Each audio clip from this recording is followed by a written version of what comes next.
Olá, o ministro da Saúde, Nelson Taixe, participou nesta quarta-feira de discussão com senadores sobre as ações do Ministério no enfrentamento à pandemia do novo coronavírus. A sessão aconteceu à distância por meio de videoconferência.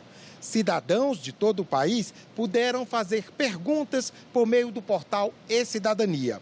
Até às 10 horas da noite, o sistema já registrava quase 100 participações populares. A sessão durou cerca de 6 horas. O ministro da Saúde respondeu mais de 50 senadores. A pergunta mais repetida foi se ele apoia ou não o isolamento social. Taixe defendeu que ele seja feito levando em conta os diferentes tipos de populações. E você tem que separar isso por segmentos da população. Porque tem pessoas que fazem atividades críticas que não vão poder ficar em casa. O ideal é que a gente tenha os testes, que quem é positivo vai ficar, quem for mais velho vai ficar. Se você tem, quando pessoas estiveram em contato, vão ficar. Você vai depender da curva que existe em cada região. Você vai depender de quantos casos tiveram em cada região. Sobre a diminuição da taxa de distanciamento social em alguns estados, o ministro disse que não é consequência de uma orientação do Ministério. O Ministério da Saúde, ele nunca mudou a orientação original de manter o distanciamento. E onde a gente está vendo uma alteração em relação a isso, é uma decisão dos governadores. Isso não é uma decisão nossa. Pico da pandemia. Não sei e ninguém sabe. Não sou eu que não sei, ninguém sabe. E um dos grandes problemas de você definir uma data que se baseia no modelo é porque aquela sugestão se transforma numa promessa, num dado real. Aquilo você passa a tratar aquilo como se fosse uma verdade. E quando aquilo não acontece, todo mundo começa a se perguntar o que está acontecendo. Será que a gente está fazendo errado só porque não bateu aquela data? E não é isso. As datas que a gente projeta hoje, elas são simplesmente suposições. Alinhamento com Jair Bolsonaro. Eu não vou discutir aqui o comportamento, mas eu posso dizer que ele está preocupado com as pessoas e com a sociedade. O alinhamento é nesse sentido. Quando eu fui chamado, quando eu fui trazido, quando eu aceitei porque existe um foco total em ajudar a sociedade, em ajudar as pessoas. União de autoridades. Esse é o momento em que a gente vê uma necessidade de atuação conjunta, não só de ministérios, estados, municípios, mas dos senadores, dos deputados. Os senadores criticaram a posição do presidente Jair Bolsonaro frente ao aumento do número de mortes causado pela Covid-19. Eu estou impressionado, senhor ministro, sua equipe, mas é negativamente impressionado com a fala que Vossa Excelência vem apresentando nesses 10 dias. É necessário que Vossa Excelência, como ministro da Saúde, como maior autoridade de saúde do Brasil, oriente o seu paciente Jair Bolsonaro no sentido daquilo que é necessário adotar como medida séria. O presidente tem acumulado declarações e ações absolutamente irresponsáveis. Quem vai se responsabilizar por todas essas mortes? Nesse caso, ministro, o senhor é a primeira pessoa abaixo do presidente. E se ele não se responsabilizar, que como é de costume, a gente sabe que não vai fazer, o senhor será o responsável. Apesar das críticas, o líder do governo no Senado defendeu a postura do presidente da República. Mas é evidente que a gente não pode aceitar muitas das críticas que foram aqui formuladas, como se o presidente da República não tivesse sentimento, nem tivesse solidariedade com as famílias que estão perdendo seus entes queridos, com os amigos que estão perdendo seus entes queridos. O presidente da República tem viabilizado uma série de iniciativas para que o Brasil possa atravessar esse período crítico. O certo é, senhor ministro, senhores senadores, senhoras senadoras, que todos nós estamos imbuídos no intuito de ajudar e de colaborar. Esta casa tem dado demonstrações a todo instante que deixou de lado as diferenças partidárias, deixou de lado os desejos individuais. Temos que prevenir todas as regiões do Brasil, construir essa unidade em um país de dimensões continentais não é fácil, mas cabe ao governo liderar essa conjunção de esforços e o parlamento estará do lado, como sempre esteve, para auxiliar, para apoiar e para construir as saídas necessárias. Não faremos isso isoladamente o Parlamento, o Executivo não o fará isoladamente. O convite para que o ministro Nelson Teich prestasse esclarecimentos ao Senado em relação ao combate à pandemia da Covid-19 foi feito pela senadora Rose de Freitas por meio de um requerimento aprovado na sessão remota da última segunda-feira. Teich assumiu a chefia do Ministério da Saúde há 10 dias, após demissão de Luiz Henrique Mandetta. Senadores e deputados têm hoje 53 medidas provisórias para analisar. Um número alto, principalmente nesse período em que os parlamentares estão realizando reuniões remotas. Para acelerar a votação, as mesas das duas casas do Congresso resolveram simplificar o processo.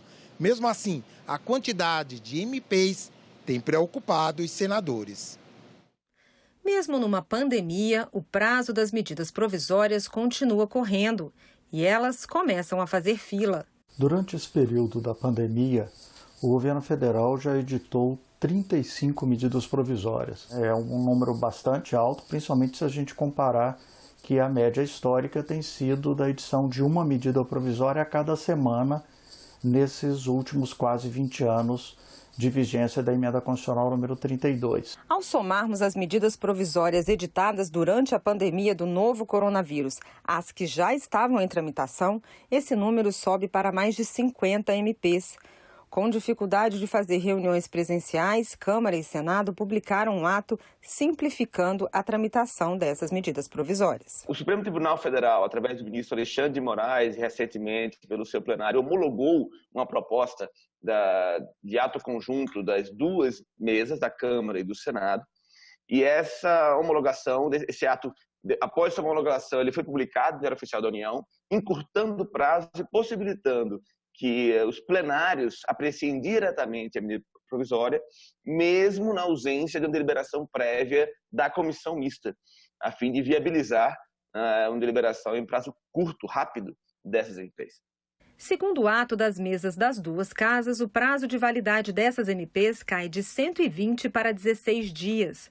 As medidas provisórias não passam pela análise de comissão mista.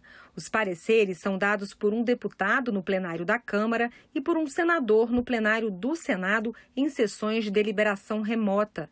Depois que a MP chega ao Congresso, os parlamentares têm 2 dias para a apresentação de emendas. Em seguida, a Câmara tem até o 9º dia de vigência da MP para votar o texto e encaminhar ao Senado, e os senadores até o 14º dia para votarem a MP. Se a medida provisória for alterada pelos senadores, a Câmara tem 2 dias para votar as mudanças. Mas e as medidas provisórias que foram editadas antes da pandemia? Para elas, o prazo continua sendo o mesmo, 120 dias. O que muda é que elas também não passam pela comissão mista. Na prática, o que nós temos hoje é que não foram ainda votadas medidas provisórias nesse novo procedimento de forma completa. Algumas poucas delas já tinham sido examinadas pelas comissões mistas, mas aquelas que não passaram ainda pela comissão mista estão sendo remetidas à Câmara dos Deputados, que vai instruir a matéria em plenário, haverá um relator em plenário para cada uma delas, e elas serão examinadas primeiro pelo plenário da Câmara e depois pelo plenário do Senado e encaminhadas à promulgação ou à sanção dentro do prazo de 120 dias. Em sessão do plenário do Supremo para julgar a validade dos atos da mesa do Senado e da Câmara, o ministro Alexandre de Moraes defendeu a medida cautelar concedida por ele.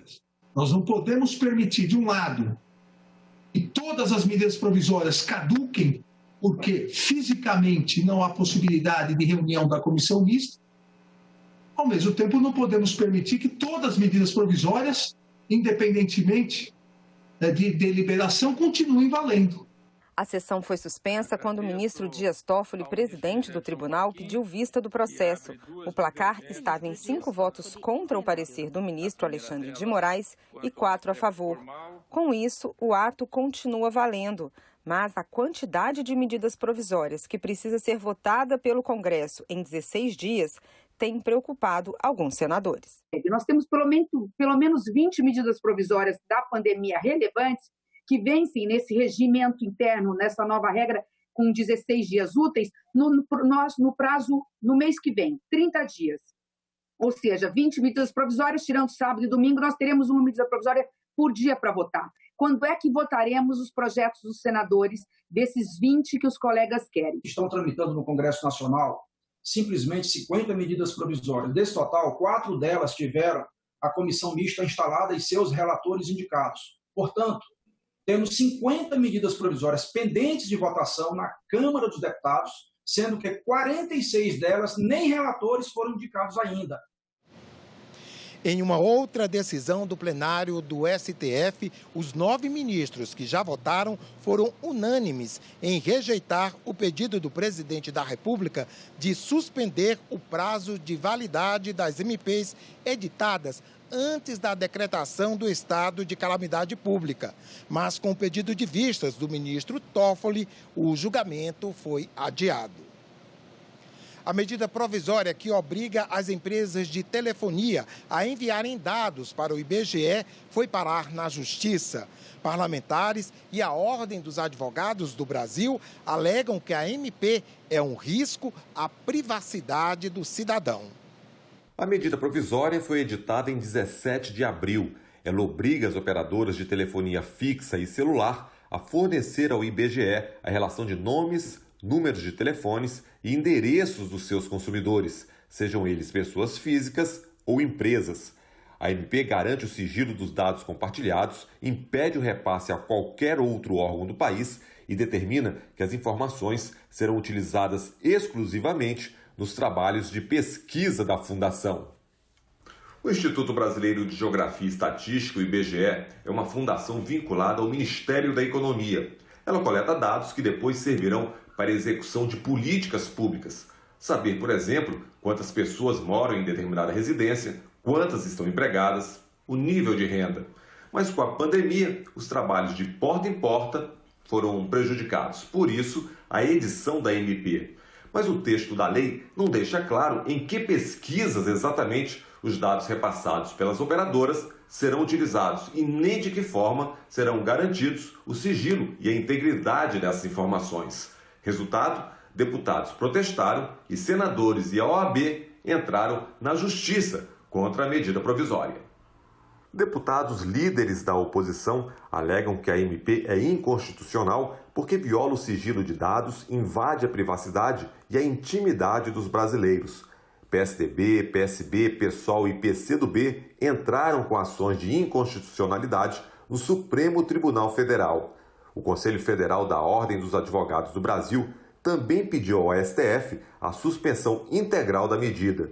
A mera transferência eletrônica desses dados pode suscitar que, através de hackers, através de pessoas que adentrem devidamente nos aparelhos, nos sistemas de computadores, possam obtê-los e assim o Brasil, os brasileiros estariam absolutamente a descobertos.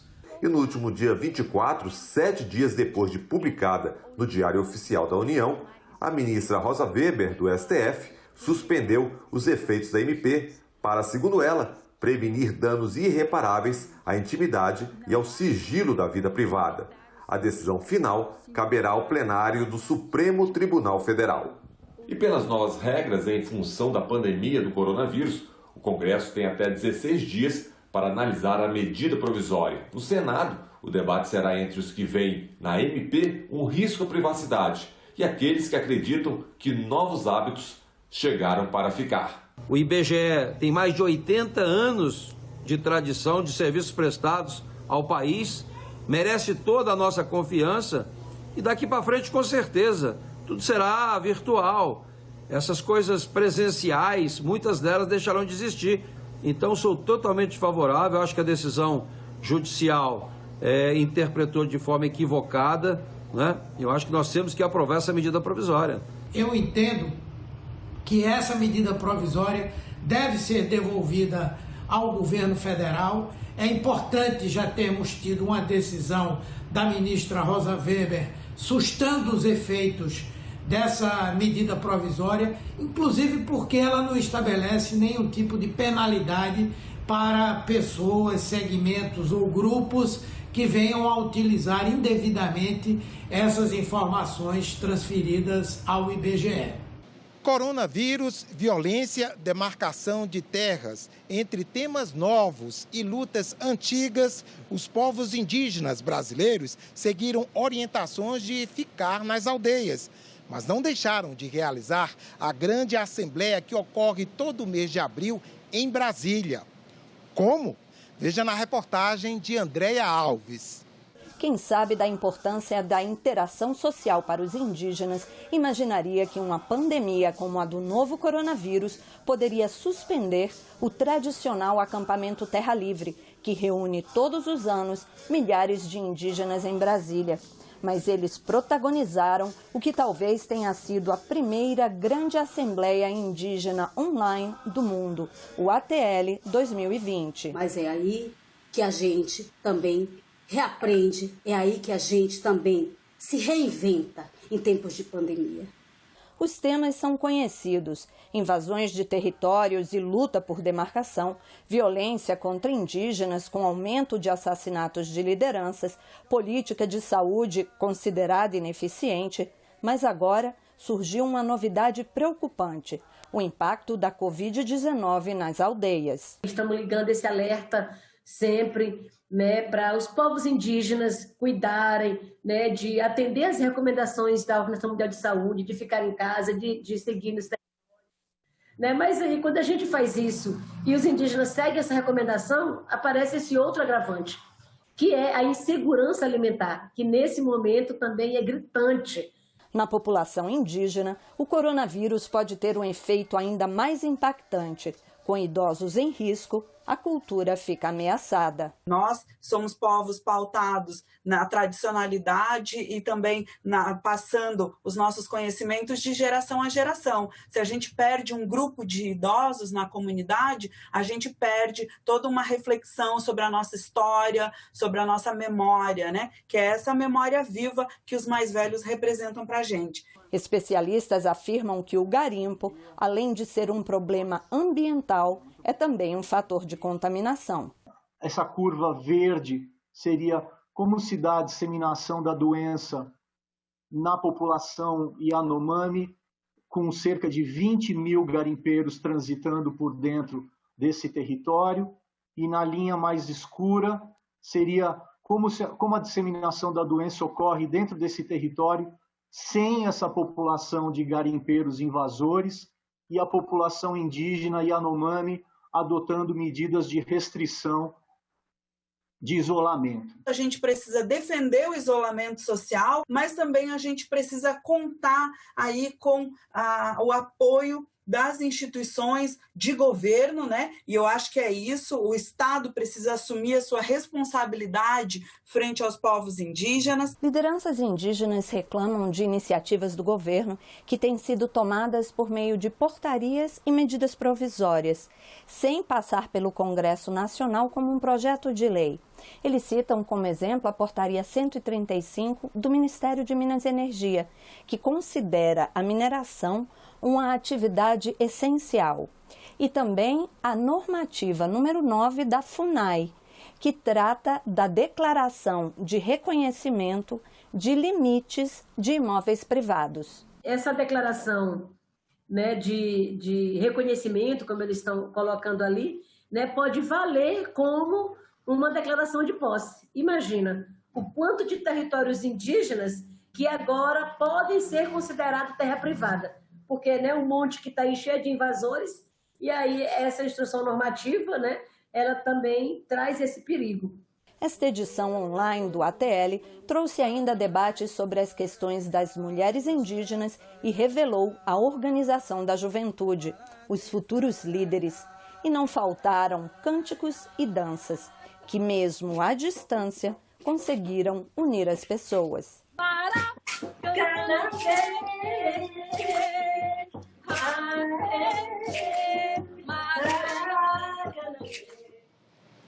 Nós buscamos a posição do governo federal sobre a reclamação dos indígenas, mas não obtivemos resposta até o fechamento da reportagem.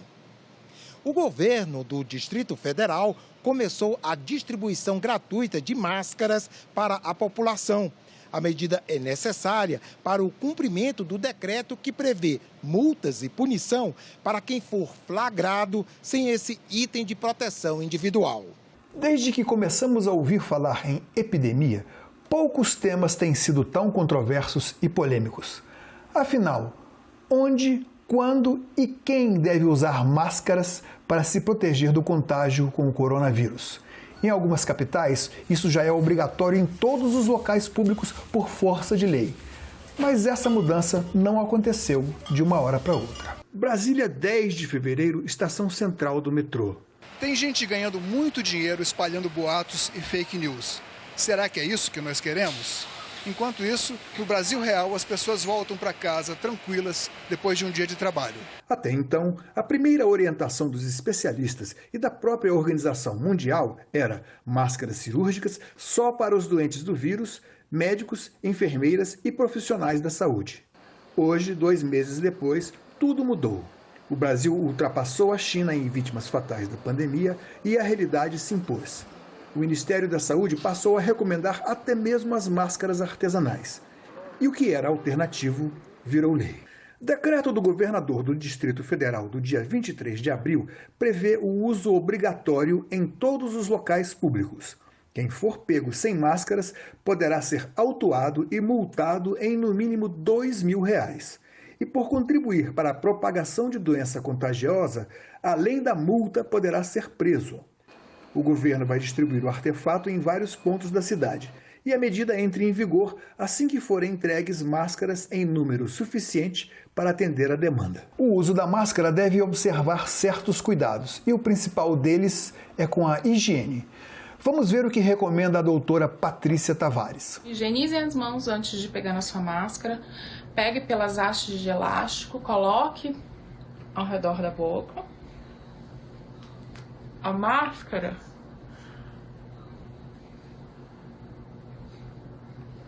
deve cobrir o nariz até o queixo, porque se isso aqui e aqui não tiverem bem vedados, a gente acaba se contaminando da mesma maneira. Então é muito importante. Peguei somente pelo elástico e na hora de tirar a mesma coisa. Tirei, coloquei dentro de um saquinho para que quando eu chegar em casa eu possa higienizá-las. Higienizo a mão de novo e pego uma nova máscara. É importante esse cuidado de você não deixar a máscara pendurada na orelha, no pescoço, porque você vai estar contaminando a si e contaminando a máscara. Ficamos por aqui. Para rever as reportagens desta edição, acesse nossa página na internet, senado.leg.br/TV. Obrigado por sua companhia e continue sintonizado aqui na TV Senado.